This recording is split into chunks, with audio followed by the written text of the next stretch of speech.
40-ാം വാർഡിൻ്റെ മുഖശ്രീ.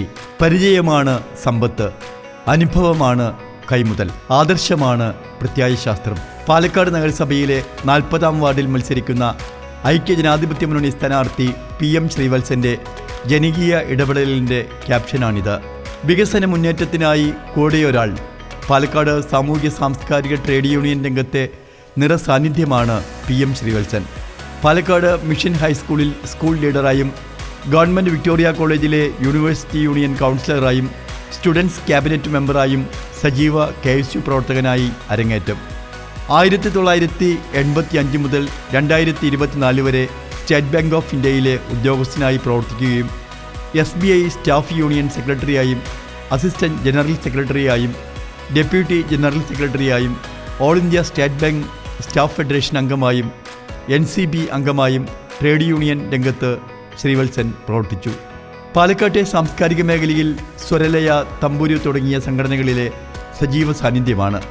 അയോധ്യാനഗർ residence association, അന്താരാഷ്ട്ര പരിസ്ഥിതി സംഘടനയായ OISCA International Freemason Palakkad chapter, Victoria College പൂർവ്വ വിദ്യാർത്ഥി സംഘടന, മേഴ്സി കോളേജ് അധ്യാപക രക്ഷാകർതൃ സംഘടനകളുടെ അധ്യക്ഷനായും വിവിധ പ്രവർത്തനങ്ങളിൽ ഏർപ്പെട്ടു. 1976 KSU നേതൃത്വ ക്യാമ്പിനിടെ ആലുവ പുഴയിൽ മുങ്ങിമരിച്ച ജ്യേഷ്ഠൻ PM വിജയനാരായണൻ തൻ്റെ രാഷ്ട്രീയ ജീവിതത്തിലെ പ്രചോദനമായിരുന്നുവെന്ന് ശ്രീവത്സൻ സൂചിപ്പിക്കുന്നു. ശാസ്ത്രവേദി, KPCC വിചാർ വിഭാഗ് എന്നീ സംഘടനകളുടെ നിയോജക മണ്ഡലം president, all India professional Congress Palakkad chapter സ്ഥാപക അംഗം എന്നീ നിലകളിൽ പ്രവർത്തിക്കുന്നു. ബാങ്കിംഗ് മേഖല സാധാരണ ജനങ്ങൾക്ക് പ്രാപ്യമാകുന്നതിനായി തൻ്റെ കർമ്മശേഷിയെ ഉപയോഗിച്ച് പാലക്കാട് നഗരസഭയിലെ 40-ാം വാർഡ് കൈകുത്തിപ്പറമ്പിൽ മത്സരിക്കുന്ന PM ശ്രീവത്സൻ വികസന പ്രവർത്തനങ്ങൾ കൊണ്ടുവരാനും ജനങ്ങൾക്ക് ഉപകാരപ്രദമായി പ്രവർത്തിക്കുവാനുള്ള അറിവും കർമ്മശേഷിയുമുള്ള വ്യക്തിത്വം തന്നെയാണ്. PM ശ്രീവത്സനെ കൈപ്പത്തി ചിഹ്നത്തിൽ വോട്ട് ചെയ്ത് വിജയിപ്പിക്കണമെന്നാണ് അഭ്യർത്ഥിക്കുന്നത്. തദ്ദേശ സ്വയംഭരണ സ്ഥാപനങ്ങളിലേക്ക് നടക്കുന്ന തെരഞ്ഞെടുപ്പിൽ സ്ഥാനാർത്ഥികളായി വൈവിധ്യമാർന്ന മേഖലകളിലുള്ള ആളുകൾ മത്സരിക്കാറുണ്ട്. പാലക്കാട് നഗരസഭയിലെ 40-ാം വാർഡിൽ മത്സരിക്കുന്ന ഐക്യജനാധിപത്യ മുന്നണിയുടെ സാരഥി ശ്രീ PM ശ്രീവത്സന് സ്വാഗതം. ബാങ്കിങ് മേഖലയിൽ നിന്ന് വന്ന് റിട്ടയർ ചെയ്തതിന് ശേഷം ആദ്യമായിട്ട് വീണ്ടും ഒരു പൊതുരംഗത്തേക്ക് ആദ്യമായിട്ട് തെരഞ്ഞെടുപ്പിൽ മത്സരിക്കുന്നു. എന്താണ് ഒരു ഫീഡ്ബാക്ക്, എങ്ങനെയാണ് കാണുന്നത്? സത്യം പറഞ്ഞു കഴിഞ്ഞാൽ എന്നെ സംബന്ധിച്ചിടത്തോളം സാമൂഹ്യ സേവനം തൽപരനാണ്. ഒരുപാട് സംഘടനകളായിട്ട് ബന്ധപ്പെട്ട് പ്രവർത്തിക്കുകയുണ്ടായിട്ടുണ്ട്. റിട്ടയർമെൻറ്റിന് ശേഷം KPCC വിചാർ വിഭാഗ്, ശാസ്ത്രവേദി, ഓൾ ഇന്ത്യ പ്രൊഫഷണൽസ് കോൺഗ്രസ് തുടങ്ങിയ സംഘടനകളുമായിട്ടും ബന്ധപ്പെട്ട് പ്രവർത്തിക്കുന്നുണ്ട്.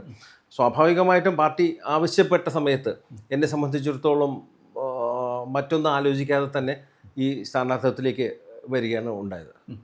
എന്തായിരുന്നു? കാരണം വെച്ചാൽ ആദ്യമായി തെരഞ്ഞെടുപ്പിനെ മത്സരിക്കുന്നു, ആളുകളുടെ പൾസ് അറിയുന്നത് ഒരു പക്ഷേ ആദ്യമായിട്ടായിരിക്കാം. കാരണം വെച്ചാൽ വാർഡിൻ്റെ അവസാന ഘട്ടത്തിലേക്ക്, തെരഞ്ഞെടുപ്പ് പര്യടനത്തിൻ്റെ ഒരു ലാസ്റ്റ് ഗ്രൗണ്ടിലേക്കാണ് നമ്മൾ പോകുന്നത്.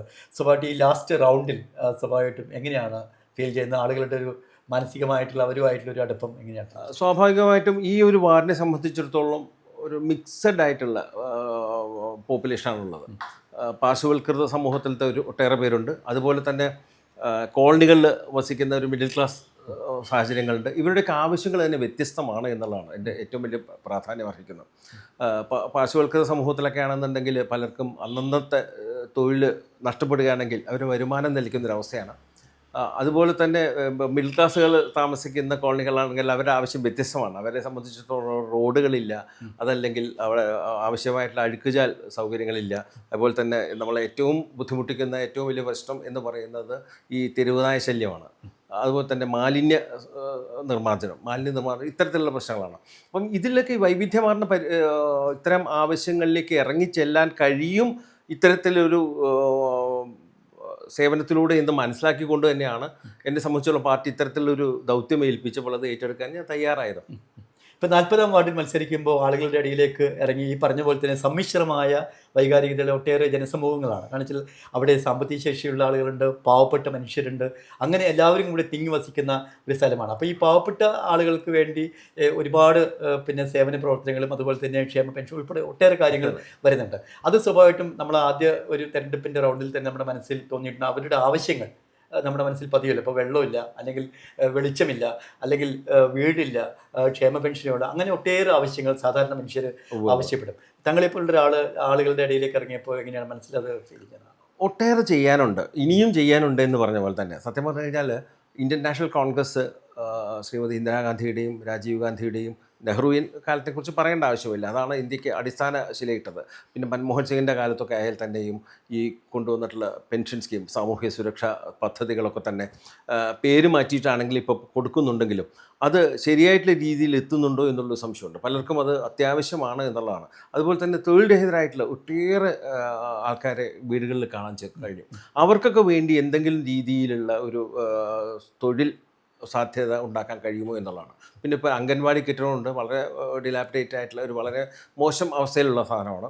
അപ്പം അത്തരത്തിലുള്ള സംഗതികളൊക്കെ തന്നെ ഒന്ന് നവീകരിച്ചുകൊണ്ട് ഇവിടുത്തെ പാർശ്വവൽകൃത സമൂഹത്തിനാണ് ഏറ്റവും കൂടുതൽ ചെയ്യാനുള്ളതെന്നാണ് ഞാൻ മനസ്സിലാക്കുന്നത്. ഇവർ കൈക്കുത്തുപറമ്പ്, മുത്തുകുളം തുടങ്ങിയ പ്രദേശങ്ങളിലൊക്കെ തന്നെ വളരെയധികം നമ്മുടെ അരികവൽക്കരിക്കപ്പെട്ട അല്ലെങ്കിൽ മാർജിനലൈസ്ഡ് എന്നൊക്കെ പറയുന്ന രീതിയിലുള്ള ഒട്ടേറെ സമൂഹത്തിൻ്റെ വിഭാഗങ്ങളിൽപ്പെട്ട ഒട്ടേറെ പേരുണ്ട്. അവർക്ക് എന്ത് ചെയ്യാൻ കഴിയുമോ എന്നുള്ളത് തന്നെയാണ് എന്നെ സംബന്ധിച്ചിട്ട് ഏറ്റവും വലിയത്. ചെയ്യാൻ കഴിയുമെന്നുള്ള ഉറപ്പുമുണ്ട്. നമുക്ക് മണിയേട്ടൻ്റെ കാലത്തിന് ശേഷം നമുക്ക് വല്ലാത്തൊരു വേർപാട് തന്നെയാണ് ഇവിടെ ഉണ്ടായിരിക്കുന്നത്. അതിൻ്റെ പിന്തുടർച്ചയായിട്ട് വത്സേട്ടൻ എന്ന് പറയുന്നത് എല്ലാവരുടെ വിഷമങ്ങളും താഴെത്തട്ടിൽ നിന്ന് തൊട്ട് മുകളിലുള്ളവരുടെ വിഷമങ്ങൾ വരെ അറിഞ്ഞ് അതിനനുസരിച്ച് പ്രവർത്തിക്കുന്ന ഒരു വ്യക്തിയാണ്. അപ്പോൾ കോൺഗ്രസ് പാരമ്പര്യമുള്ള ഒരു വ്യക്തിയും കൂടിയാണ്. ആ കുടുംബം തന്നെ കോൺഗ്രസ് പാരമ്പര്യമുള്ള വ്യക്തിയാണ്. നമ്മുടെ 40-ാം വാർഡിലെ വോട്ടർമാരോട് പിന്നെ ഐക്യജനാധിപത്യ മുന്നണിയുടെ സ്ഥാനാർത്ഥി എന്നുള്ള നിലയിൽ വാർഡിലെ വോട്ടർമാരോട് എന്താണ് താങ്കൾക്ക് പറയാനുള്ളത്? എന്നെ സംബന്ധിച്ചിടത്തോളം നേരിട്ട് അറിയാവുന്ന ആൾക്കാരാണ് എല്ലാവരും തന്നെ. പതിറ്റാണ്ടുകളായിട്ട് തന്നെ ഞാനിവിടെ ജീവിക്കുന്നുണ്ട്. അതുകൊണ്ട് തന്നെ നമ്മളെ സംബന്ധിച്ചിടത്തോളം നമുക്ക് ഒന്നിച്ച് ഒറ്റക്കെട്ടായിട്ട് മുന്നേറാൻ കഴിയും എന്നുള്ള കാര്യത്തിൽ യാതൊരു സംശയമില്ല. ഈ വാർഡിൻ്റെ മാത്രമല്ല ഈ നഗരത്തിൻ്റെ തന്നെ വികസനത്തിനും അതിൻ്റെ ഉയർച്ചയ്ക്കും വേണ്ടി നമുക്ക് ഒന്നിച്ച് കൈകോർത്ത് നീങ്ങുകയാണെങ്കിൽ തീർച്ചയായിട്ടും വികസനം നമുക്ക് കൊണ്ടുവരാൻ കഴിയും എന്നുള്ള കാര്യത്തിൽ സംശയമില്ല. Let's make Palakkad a better place to live. നമുക്ക് നല്ലൊരു മികച്ച ഇടമാക്കി പാലക്കാടിനെ മാറ്റിയെടുക്കാമെന്നാണ് എനിക്ക് തോന്നുന്നത്. നിങ്ങളോടൊപ്പം ഉണ്ടാവും, നിങ്ങളൊപ്പം ഉണ്ടാവണം എന്ന് മാത്രമാണ് എനിക്ക് പറയാനുള്ളത്.